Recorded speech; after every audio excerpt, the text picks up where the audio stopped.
We've all been there. You are applying for a mortgage or a dream job and you're forced to hand over the Gmail address you created when you were 14. Maybe it was a cringy relic like Cool Skater 2006. Or maybe you fell for that weird middle school trend of making your identity your handle, something like I am a mama boy at gmail.com. For 20 years, Google's answer to that regret was basically, deal with it or start your digital life over from scratch. But that just changed. Instead of abandoning 2 decades of data and emails, you can finally just pivot.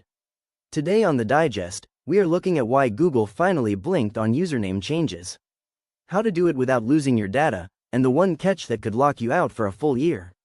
According to the latest breakdown from CNET, Google is finally rolling out a native way to change your actual gmail.com address without losing your drive, your photos, or your YouTube history. To get this done, you just head into your Google account settings, hit personal info, and then find the email section. If the edit button is there for you, you're in. You pick a new name, and the smart part is that Google automatically turns your old address into an alias.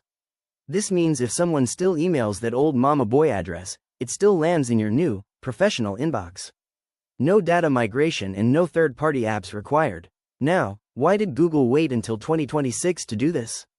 This is a retention play. In a world where privacy-focused players are gaining ground, making it too hard for users to leave is a double-edged sword. If people feel stuck with a juvenile identity, they don't just make a second Gmail, they might migrate their entire digital life to a competitor. By lowering the friction to stay professional on Gmail, Google is protecting its most valuable asset, which is your primary identity data. But before you rush to change it, here's the signal you need to hear. This isn't like changing a social media handle. You can only do this once every 12 months. If you type your new professional address or pick something else you hate, you are stuck with it for a full year. Also, keep in mind that while Google is smoothing the transition, some third-party apps that use Google to sign in might still see your old username for a while. So, is your current Gmail address embarrassing? Or are you one of the lucky ones who grabbed your actual name back in 2004?